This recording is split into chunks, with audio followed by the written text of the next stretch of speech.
This is Emmanuel, Philly Goes to College. We are live at the offices today with a special guest. If it wasn't for this man right here, there would be no Philly Goes to College.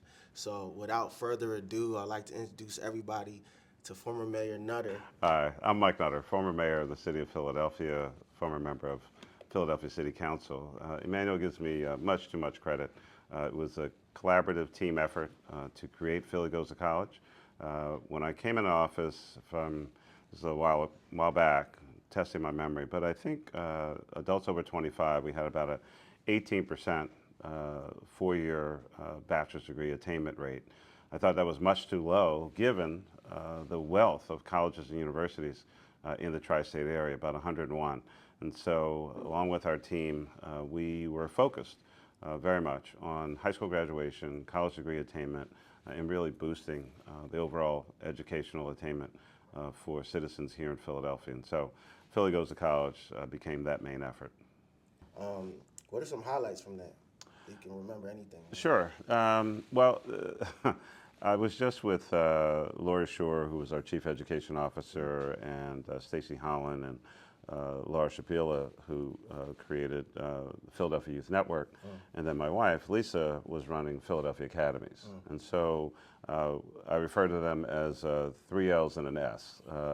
Lisa, Lori, Laura, and Stacy. Those four women and many, many others really created a high-level educational focus for the city. And then I use, of course, the office and responsibility authority of the mayor's office in concert with the Philadelphia School District and our extensive religious schools, charter schools, private schools in the area to really focus in on our young people getting a high-quality education and going on to be able to take care of themselves, go on to college, go on to some post-secondary educational experience. It could be the military, it could be CTE, but whatever it was, we wanted to focus on lifelong learning. Yeah, we had some success. That's awesome. Speaking about lifelong learning, what have you been up to since? Not much. No, actually, I'm now a professor of practice at Columbia University at the School of International and Public Affairs. I also have a fellowship, executive fellowship, at the School of Public Policy and Public and Social Policy at the University of Pennsylvania. So a lot of my focus is still in the area of education. Focused on young people and those who are young at heart. I think education is the pathway out of economic hardship and social mobility challenges that people have. And so now a different version of public service for me, which is working with young people who are in graduate school or in some instances undergrad at Penn, but I teach graduate students at Columbia University. All right, so that kind of leads me into the other question I have for you. For like any student watching this, do you have advice for students that are trying to get into public service, that are trying to take the same route that you might have taken? Well, I think most important, no big surprise, stay in school, study hard, do your work, stay out of trouble, right? Yes, of course. It's pretty straightforward. But also have some fun. Right. You know, I went to Penn for undergrad right out of high school. I went to an engineering school. I was a biomedical engineering major. I wanted to be a doctor. Right. Well, we see that didn't work out. Right. So, and so my only point is, follow your passion, follow your dream. But if it's not working out for you, don't be afraid to make a change. So, first semester, freshman year, chemistry. Really changed the direction of my life. It was pretty clear that A, I was going to fail that course. B, I was not going to be a doctor. C, I need to be somewhere else, right? So, freshman, first semester, by October, I knew this is not going in the right direction. I got to figure this out, right? So I eventually leave the engineering school. I go to Arts and Sciences, School of Arts and Sciences at Penn. But my real focus ultimately was to be in business and to go to Wharton.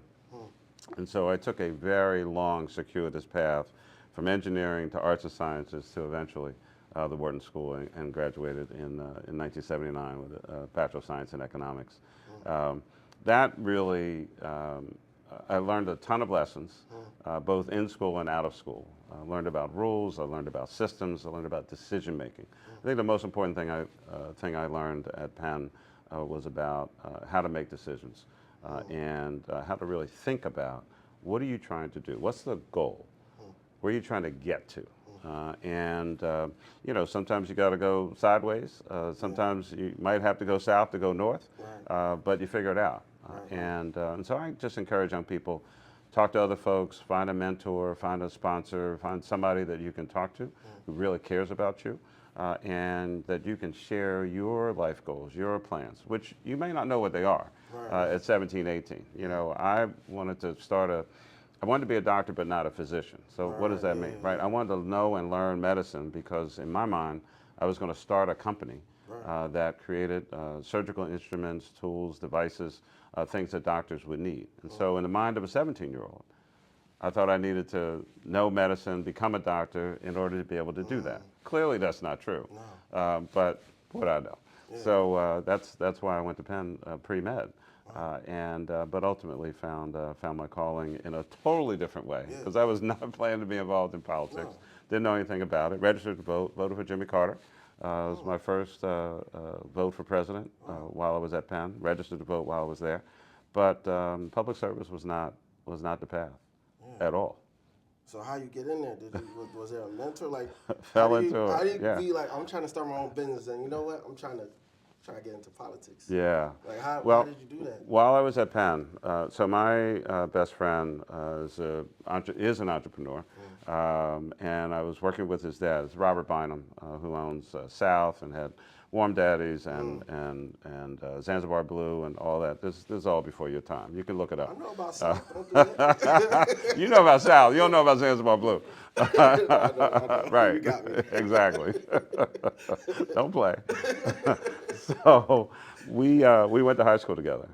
We've been friends for over 50 years now. And his father, Ben, owned a variety of bars and restaurants, but one particular place at Broughton, Germantown is called the Cadillac Club. Cadillac Club was a nightclub. Billy Paul, Lou Rawls, Aretha Franklin, I mean, all the various stars rolled through there. And Ben also traveled, Robert's dad, Ben traveled internationally.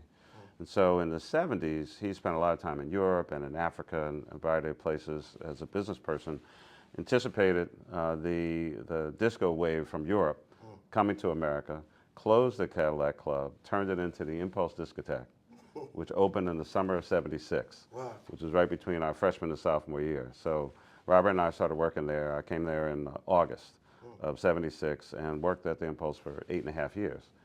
But that's how I met a ton of people in politics. If you remember, in the mid-'70s, Bill Gray had run for Congress in '74, lost, came back in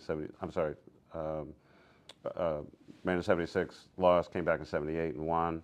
Met him, Marion Tasco, Gussie Clark, John White, Dwight Evans. I mean, the whole cast of people who were and continue to be stars today. I met a bunch of them when I was 19 years old, working at the Impulse. And so over that time, my interest, I would say, peaked. In a conversation with John White Jr., I said, I'm kind of interested in politics, this political stuff. I don't know anything about it. How do I get involved? He introduced me to his friend, Councilman John Anderson, who was his next door neighbor, said, go over and talk to him. He lives out in your neighborhood. I never heard of him, never met him, didn't know what he looked like. Knocked on the door. His staff said, you know, what's happening? I said, well, I was just talking with Councilman White. He said, come over to see Councilman Anderson. I said, hold on. And he welcomed me in. That's how I got started. So this was 81 into 82. When I left school in '79, I started working at Xerox downtown, 17th and Market. So January of 1980. And so I was working at Xerox full-time and at the club. This is stuff you can do when you're 22 years old, right? You can work 2 full-time jobs. Yeah. Well, you know, them bills don't pay themselves, right? So So I went through this training program at Xerox, and I'm doing my thing, and I'm still working at the club, and getting more and more interested in the political route. And they made some promotions in the summer of '81. So I've been there, a little over a year and a half, and I decided at 24, since they did not see the promise of my future and did not make me a senior vice president at 24 years old, I said, I have no future here, and I resigned my job in September of '81. Wow. I was still working at the club, so now I had daytime hours free. And Robert and I started going to city council meetings and kind of checking out the scene, and then that's led to meeting Councilman Anderson, volunteered in his office, and then worked on his 1983 re-election campaign. That year, of course, being significant in Philadelphia, Wilson Goode was seeking to become the first black mayor. Wilson Goode, Frank Rizzo, Councilman Anderson's running for re-election, and so, I mean, I'm 25 turning 26, and I'm watching the future of this city really kind of unfold, all these other folks that I had already met. And so on May 17th, 1983, election night, I decided this is what I want to do. Wow. 40-some years later, still doing it. Wow. That speaks a lot to the importance of just following up, Yeah, being persistent, and then Yeah. also like the mentorship and just Absolutely. putting yourself in the right rooms, in the right Yeah. places. Yeah. I think it's important for students to hear things like that, because sometimes those students that might be introverted or Yeah. like me, I don't like networking. Like I don't have business cards because I like just exchange phone numbers. Do you know what I mean? You don't like networking. No, I don't. We were out somewhere and you came up and rolled up on me and started talking to me like we were friends for 25 years. hold What on, are you so talking about? Come on now. Why are you trying to do me like that? No, I'm not. I'm just saying. I was minding my black-owned business, and you rolled up. I met you a bunch of years ago. Tell me some story about I came to your school when you were in second grade or something. I mean, No. That's not how it went. Let me tell you exactly how it went. There was an event. Yeah. No, all right. So let me explain. So like the thing with me with networking is I just like to build like a genuine bond and relationship. No, And I see the silver lining between what you did and like kind of like how I connected with you. Because let me just jog your memory a little bit. You know, Inc. had something at the Fiddlers Club. Mm-hmm. And then I'm in the back. I just was like, I have a question, but I used it as a plug. Oh, absolutely. And then you were like, no, you it was know what? slick. Yeah. It was slick. Come holler at me. I'm like, yeah, for sure. That's why I'm here. Like, you know what I mean? So, and that's that's what all produced this conversation Yeah. now. You know what I mean? Yeah. So, I just think it's important for students to see that through line, because Sure. for you to go from working in the club and getting that denial at Xerox, you didn't look at it like, oh, I'm done. You just was like, oh, I'm gonna pivot, and actually, let me hop over here. So I think that's super important for students to hear. It's about making decisions. Right. And I mean, there's no way in the world that I actually should have been promoted to being a senior vice president at 24. But I had learned a great deal. Incredible training program, met a ton of really good people, and I think what I try to emphasize to young people and folks who are now in positions like myself, who are we've kind of done our thing, still doing it. Tell your story. See. Young people meet a lot of us when we already are who we are. Yeah. What they need to know is who we were. How did you get there? What was that journey? What, ups and downs, failures, securities, insecurities. I mean, all of that, I think is really, really important for young people. Lori Shore was always upset with me when I would say, I was a good student in high school. I was an okay student in college. I mean, no particular brilliance. I mean, I got in, I got out. But what I was really doing was working at the same time in a small family-owned business, the club and a nightclub, kind of business. And so, I mean, I'm at Penn learning about business, but then I'm doing the real in an environment where I'm really learning about business. And so, there's this saying, never let your schooling interfere with your education. Yeah. Right? There's a lot more you're going to learn if you step out there a little bit. And I think that's really kind of been the key for me. The confidence that people have shown, the investments that people have made in me, And, as is often said, to whom much is given, much is required. So folks have poured a lot into me, and so I have a requirement to give a lot back. And I've been very, very fortunate. For a student out there that's watching this that Yeah. might be like, like I really want to do what Mayor Nutter did. I really want to do this. What's like one thing that like really shocked you or like surprised you that you didn't know once you actually got into the mix? I think it's you have to believe in yourself first and foremost, but be realistic, Right. right? When I was in high school, I played football 3 of my 4 years. As it turns out, a little bit of self-awareness, self-assessment. I'm not as fast as you need to be. I'm not as big as you need to be. So that's not happening, right? I have to, you have all these visions of grandeur about things that you want to do, and just be realistic about it. But if you have a passion, follow that passion. Figure out what's your pathway. Find someone who's really good at what you want to do going forward. And don't let people tell you what you can't do. If I listened to folks who told me, you shouldn't run for city council, you're never going to win. You shouldn't run for mayor, you're never going to win. I mean, you have to get all those negative people from around you. You got to walk away. But if you have a dream, follow that dream. Learn what you need to learn, right? There's no half-stepping in this. You got to be on your game. All right. Let's get to some. I'm gonna take it easy on you now. We do like You don't need to. fire. I mean, you've been coming at me. I mean, I'm warmed up now. I'm good All to right. go. So, okay. What part of Philly are you from originally? I grew up in West Philly. West Philly. Okay. Yeah. So you grew up in West Philly. Yeah. You mentioned that you went to Penn.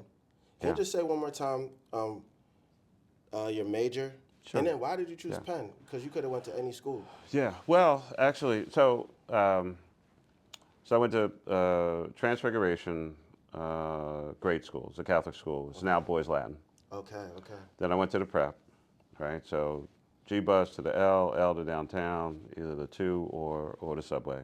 And then I was not planning to go to Penn. I had applied to University of Pittsburgh, Carnegie Mellon, and Penn State. Again, focus primarily on the engineering piece. And, Carnegie Mellon and Pitt in particular have great engineering programs. But I went on a college visit to Penn State. Me, Robert, bunch of other folks, and it snowed the entire weekend. And I said, well, I mean, I can get that in Philly. So, but also with the focus on really, wanting to have a business focus, I said, well, it's kind of late in the process, but let me apply to Penn. And I realized, again, this is probably one of the most strategic, thoughtful decisions. So at least back at the time, I knew I was going to be on financial aid because there's no way in the world, my parents were going to be able to pay for college, any college, right? So if you went away to school and you're on financial aid, you couldn't really have a job, you couldn't have a car, and your network is whatever you go to create. Well, I bought my first car when I was 17 years old. I had a car. I had a job. I was working at the neighborhood drugstore at 56 in Larchwood, which is Snyderman's Pharmacy. I worked there for 6.5 years, starting at age 13. And so I said, well, I can keep my car, keep my job, and get a great education 20 blocks from my house. I think I'll go to Penn if they take me, right? So I got accepted, which is really cool. Got kind of recruited. My generation of folks, I'd like to think that we're like the first generation of beneficiaries of the civil rights movement. And so when you look at what happened in the 70s, there were a ton of young people on my block when I was growing up. And virtually every kid on my street went to college if they wanted to, right? So colleges, universities were looking for black and brown young people, financial aid, especially after President Carter became president, soared through the roof, and you saw matriculation go up. Unfortunately, President Carter loses, Ronald Reagan becomes president, financial aid plummets, and black enrollment plummets. You can chart it, you can graph it, right? And so most of our parents did not go to college on the street. Everybody's working, and their primary focus and goal was for all of us to go to college and university. And like I said, almost everybody on my street went to college. That was the focus. That was the commitment. It was the culture. Yeah. Wow, that's amazing. Yeah. All right. What was your favorite college memory? There was this incredible concert our freshman year. I lived in the quad, lower quad, big field out there. And I think it was Sun Ra performed right there at the College Hall Green.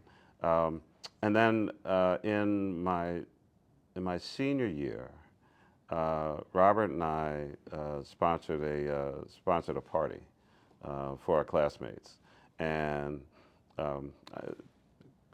only because we were older than him. And there was a big celebration just the other day with renaming the 59th Street Bridge for Will Smith. Yep. But before the Fresh Prince and DJ Jazzy Jeff, it was Bobby Bynum and Mixmaster Mike.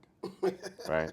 He played the records. I was on a microphone, and we threw this huge party for our Penn classmates, and just really knocked it out of the park. Wow. Most of them had never been to the Impulse, and we're just doing our thing. It was a whole lot of fun. Wow, we got to unpack that DJ thing for a second. Nah. So That's you had long gone. bars back then. You was rapping. I was rapping, yeah. We played like real records. There were turntables. Right. Techniques 1200s is the workhorse of Yep, the DJ yep, business, yep. and but it was a great time. Yeah. Wow, Broad yeah, in Germantown.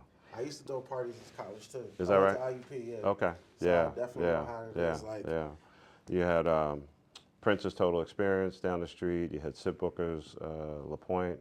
Sid unfortunately just passed away not too rest long in ago. peace, yeah. So I mean, it was just a great time Yeah, in the '70s. and you're able to balance it all. And Well, can I ask you about balance? Can you speak to balance? yeah. I don't know if I've ever really been that good at that.